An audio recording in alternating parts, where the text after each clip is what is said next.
Hello student, good morning. अपन पढ़ रहे थे वायु। इसमें अपन ने पढ़ लिया था कि वायुमंडल की संरचना किन किन से हुई है। वायुमंडल में विभिन्न वायुमंडल का संगठन किस प्रकार से है।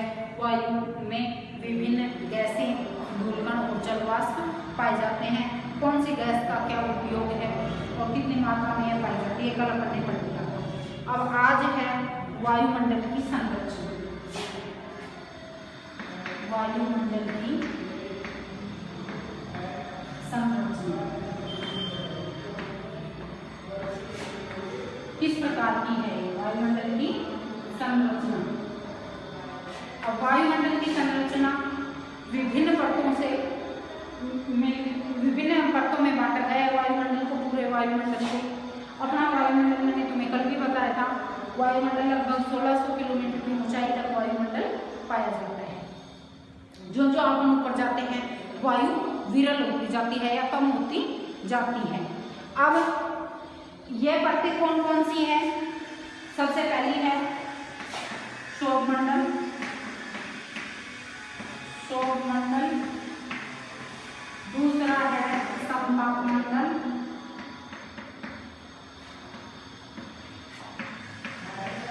तीसरा है मध्यमंडल,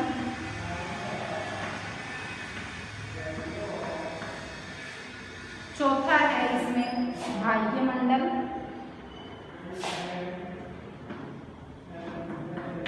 बाह्यमंडल और पांचवा है बहिर्मंडल।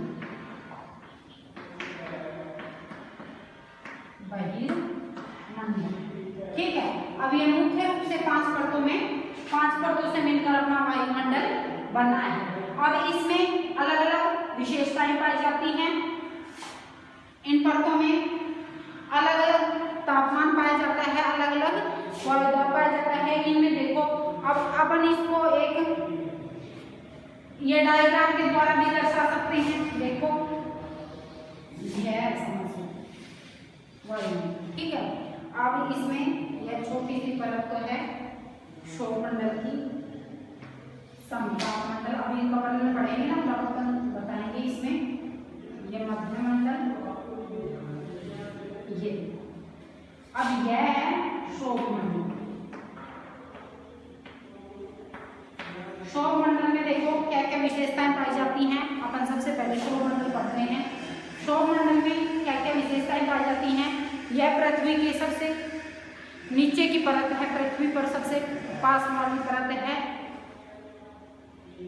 इसकी औसत ऊंचाई 13 किलोमीटर है। इसका मतलब क्या हुआ? 13 या किसी में 18 किलोमीटर भी ले लिया, ठीक है ना। ध्रुवों पर और माध्यकों पर, ये स्थल पर और सागर पर इसकी ऊंचाई अलग अलग पाई जाती है इन परतों की। अब देखो इसमें आपकी में दे रखा है, मैं बुक में से ही पढ़ देती हूँ। यह वायुमंडल की सबसे महत्वपूर्ण परत है। इसकी औसत ऊंचाई 13 किलोमीटर है। हम इसी मंडल में मौजूद वायु में सांस लेते हैं। मौसम की लगभग सभी घटनाएं जैसे वर्षा, कोहरा और ओलावर्षण इसी परत के अंदर होता है। अब इसमें क्या बताया गया है?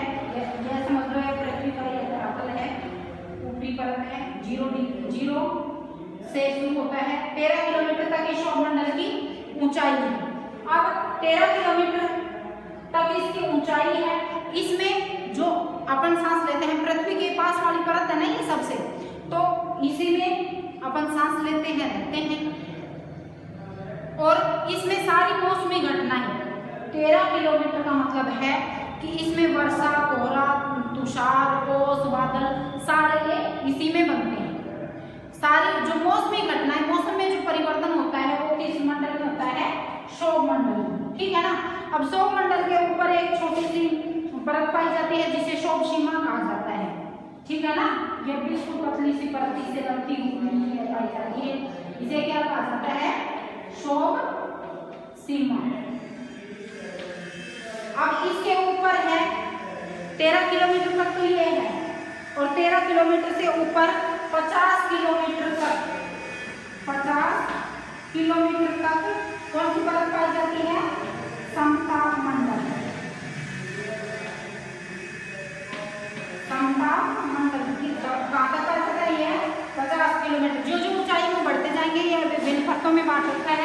अब इसमें देखो क्षोभ मंडल के ऊपर का भाग समताप मंडल कहलाता है। यह लगभग 50 किलोमीटर की ऊंचाई तक फैला हुआ है।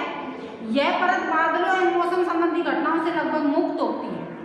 मुक्त का मतलब कि मौसमी घटनाएं तो अभी अपन ने पढ़ा कि क्षोभ मंडल में घटित होती हैं सारी मौसमी घटनाएं, बादल बनना, वर्षा होना, तुषार, ओस, बर्फ पड़ना, ये सारी चीजें क्षोभ मंडल में होती हैं। तो इस मंडल में ये घटनाएं नहीं होती हैं। इसके फलस्वरूप यहाँ की परिस्थितियां हवाई जहाज उड़ाने के लिए आदर्श होती है। यह इंपॉर्टेंट है। यहाँ पर जो वायुयान उड़ाए जाते हैं ना, वो समताप मंडल में ही उड़ाए जाते हैं, क्योंकि यहाँ पर जो मौसमी घटनाएं नहीं होती हैं तो वहाँ पर ये आसानी से उड़ाए जा सकते हैं हवाई जहाज। समताप मंडल की एक महत्वपूर्ण विशेषता यह है कि इसमें ओजोन गैस की परत होती है। यह परत सूर्य से आने वाली हानिकारक किरणों से हमारी रक्षा करती है। अब इसकी दो विशेषताएं बताई हैं। समताप का मतलब है समान तापमान रहता है यहाँ पर। दूसरा, इसमें एक तो हवाई जहाज उड़ाने के लिए अनुकूल दशाएं होती हैं। दो विशेषता मुख्य हैं, हवाई जहाज उड़ाई जाती है इसमें, और दूसरी है इसमें एक ओजोन गैस पाई जाती है। कौन सी गैस पाई जाती है? ओजोन गैस पाई जाती है इस मंडल में, जो कि क्या उसका क्या काम है? जो ओजोन गैस है या ओजोन परत है, वो अपने क्या करती है, सूर्य से आने वाली जो हानिकारक पराबैंगनी किरणें होती है उनको अपने आप ही अवशोषित कर लेती है, पृथ्वी तक नहीं आने देती है उनको। तो अगर वो सारी किरणें पृथ्वी तक जो इतनी तेज किरणें अगर यह परत नहीं होए ना, ओजोन परत नहीं होए यहाँ, तो पृथ्वी पर अत्यधिक तापमान बढ़ जाए, जिससे रहना मुश्किल हो जाएगा। तो इसकी देखो क्षोभ मंडल की क्या विशेषता थी? इसमें मौसम संबंधी सभी घटनाएं घटित होती हैं, जैसे बादल बनना, वर्षा होना, तुषार, ओस, ये सारी चीजें। ठीक है। अब समताप मंडल में समान तापमान रहता है। इसमें ओजोन गैस पाई जाती है जो कि सूर्य से आने वाली पराबैंगनी किरणों को अवशोषित कर लेती है, हानिकारक किरणों को अवशोषित कर लेती है और अपनी रक्षा करती है। दूसरा, इसमें हवाई जहाज उड़ाने के लिए अनुकूल परिस्थितियां पाई जाती है। हवाई जहाज की उड़ाई इसी में जाती है। और तीसरी परत है मध्यमंडल, और तीसरी है मध्यमंडल। मध्यमंडल की ऊंचाई कितनी है? 50 किलोमीटर से 80 किलोमीटर के बीच में यह परत पाई जाती है। अब इसकी क्या क्या विशेषताएं हैं मध्यमंडल की? देखो, इसमें यह वायुमंडल की तीसरी परत यह समताप मंडल के ठीक ऊपर होती है। यह लगभग 80 किलोमीटर की ऊंचाई तक फैली है। अंतरिक्ष से प्रवेश करने वाले उल्कापिंड इस परत में आने पर जल जाते हैं। इसका मतलब कि क्या हुआ इसमें कि इसमें तापमान अधिक पाया जाता है। ठीक है ना। मध्यमंडल में उल्कापिंड जो होते हैं ना ब्रह्मांड में, ये जो तारे टूटते हुए अपन देखते नहीं, उल्कापिंड ही होते हैं, तो इनमें ये जल जाते हैं टकराकर मध्यमंडल में। ठीक है ना। तो अब उल्कापिंड किसमें आते हैं? इसमें मध्यमंडल में उल्कापिंड। अब इनकी ये दो तीन विशेषताएं हैं, हमें ध्यान रखनी है। क्षोभ मंडल की क्या विशेषता थी? मौसम संबंधी सभी घटनाएं इसमें घटित होती हैं। समताप मंडल में समान तापमान बना रहता है। इसमें ओजोन परत पाई जाती है या ओजोन गैस पाई जाती है, जो कि सूर्य से आने वाली किरणों को परावर्तित, हानिकारक किरणों को परावर्तित कर लेती है अपने आप में, और हवाई जहाज उड़ाने के लिए यहाँ सामान्य परिस्थितियां पाई जाती है। मध्यमंडल में क्या है? 80 किलोमीटर तक ऊंचाई तक यह पाई जाती है। इसमें उल्कापिंड जो गिरते हैं वो अपने आप ही जल जाते हैं। अब इसके ऊपर क्या होगा? यह वायुमंडल। वायुमंडल कितनी ऊंचाई है? 80 से 400 किलोमीटर वायुमंडल। अब इसकी देखो, इसकी क्या क्या विशेषताएं हैं वायुमंडल की? इसमें देखो, वायुमंडल में बाह्य वायुमंडल में बढ़ती ऊंचाई के साथ तापमान अत्यधिक तीव्रता से बढ़ता है। आयन मंडल इस परत का एक भाग है। यह 80 से 400 किलोमीटर तक फैला है। रेडियो संचार के लिए इस परत का उपयोग होता है। वास्तव में पृथ्वी से प्रसारित रेडियो तरंगें इस परत द्वारा पुनः पृथ्वी पर परावर्तित कर दी जाती है। बहुत ही इंपॉर्टेंट है यह परत। देखो कैसे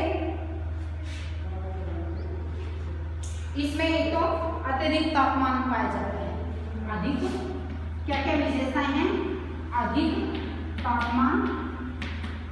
दूसरा, इसमें रेडियो तरंगें पाई जाती हैं जो कि संचार, अपने जो ये संचार के साधन है ना, जैसे अपना अपन यूं नहीं कह सकते हैं कि यहाँ सिग्नल नहीं आ रहे, या जो रेडियो तरंगे किरणें हैं उनके द्वारा ही तो ये संचार के साधन चलते हैं, तो रेडियो तरंगे किरणें इसमें पाई जाती हैं, रेडियो तरंगे किरणें इसी में पाई जाती हैं, रेडियो तरंगे। ठीक है, इससे ही अपने जो ये संचार के साधन चलते हैं, जैसे आज अपन का इंटरनेट देखो कितनी स्पीड से चलता है, कंप्यूटर का युग है ना अब, तो इसमें अपन बैठे बैठे कहीं भी विदेश में, ऑस्ट्रेलिया में बात कर सकते हैं, इंग्लैंड में कर सकते हैं, यूएसए में कर सकते हैं। तो ये सब किससे प्रभावित होते हैं, कौन सी इसमें वायुमंडल की कौन सी परत में पाई जाती है ये रेडियो किरणें, बाह्य मंडल, जिसकी ऊंचाई कितनी है, 80 किलोमीटर से 400 किलोमीटर तक यह पाया जाता है। ठीक है, अब इसके ऊपर है बहिर्मंडल, इसके ऊपर है बहिर्मंडल। अब इसके ऊपरी छोर का कोई मतलब नहीं है, 400 से ऊपर या जितना भी है वो बहिर्मंडल पाया जाता है। वायुमंडल के सबसे ऊपरी परत को बहिर्मंडल के नाम से जाना जाता है। यह वायु की पतली परत होती है, हल्की गैसें जैसे हीलियम, हाइड्रोजन यहाँ से अंतरिक्ष में तैरती रहती हैं, क्योंकि मैंने अभी बताया तुम्हें, जो जो अपन ऊपर जाएंगे हल्की गैसें होती जाती हैं, तो इसमें तापमान अत्यधिक पाया जाता है इसमें, क्योंकि जब हीलियम, हाइड्रोजन ये ज्वलनशील गैसें हैं, ये इसमें पाई जाती हैं। ठीक है, अब ये पांचों परतें अपन ने पढ़ ली हैं, इनकी विशेषताएं हैं, एक बार मैं फिर रिपीट कर देती हूँ जिससे आपके अच्छे समझ में आ जाए। 5 परतों में वायुमंडल की संरचना 5 परतों से मिलकर हुई है। सबसे पहले है क्षोभमंडल। क्षोभमंडल में 0 से 13 किलोमीटर की ऊंचाई तक क्षोभमंडल पाया जाता है। इसमें मौसम संबंधी सभी घटनाएं इसमें घटित होती हैं। ठीक है, जैसे मौसम संबंधी वर्षा का होना, बादल का बनना, ये सारी चीजें, तुषार, ओस, सारी चीजें इसी में होती है, इसके ऊपर पाई जाती है। क्षोभ सीमा पतली सी परत, उसके ऊपर है 13 किलोमीटर से 50 किलोमीटर के बीच में कौन सी परत पाई जाती है, समताप मंडल। समताप मंडल की क्या क्या विशेषताएं हैं, इसमें एक तो महत्वपूर्ण गैस ओजोन गैस पाई जाती है, जो कि सूर्य से आने वाली हानिकारक किरणों को अपने आप में अवशोषित कर लेती है। दूसरी, इसमें हवाई जहाज उड़ाने के लिए अनुकूल स्थितियां होती हैं, हवाई जहाज इसी मंडल में उड़ाए जाते हैं। कौन से में, समताप मंडल। कई बार छोटा क्वेश्चन पूछ लिया जाता है। इससे आगे है 50 किलोमीटर से 80 किलोमीटर के बीच में मध्यमंडल पाया जाता है। इसमें जो उल्कापिंड आते हैं ब्रह्मांड में, वो इसमें अपने आप ही जल जाते हैं। ठीक है, अब इसके बाद है 80 से 400 किलोमीटर के बीच में बाह्य मंडल। इसमें तापमान अत्यधिक रहता है और रेडियो तरंगें पाई जाती हैं। इसमें जो संचार के साधन अपने चलते हैं ना, वो इन्हीं से सिग्नल यहाँ से ही पकड़ते हैं। इसकी ऊंचाई ध्यान रखना है आपको, और इनकी मुख्य मुख्य जो विशेषताएं मैं बता दूंगी। बहिर्मंडल सबसे ऊपरी मंडल है, 400 किलोमीटर से ऊपर जो पाया जाता है वो बहिर्मंडल कहा जाता है। इसमें बहुत ही हल्की गैसें पाई जाती हैं। हल्की का मतलब हाइड्रोजन, हीलियम, ये गैसें इसमें पाई जाती हैं। अब इससे आगे है मौसम और जलवायु, यह अपन कल पढ़ेंगे। ठीक है, ये इम्पोर्टेंट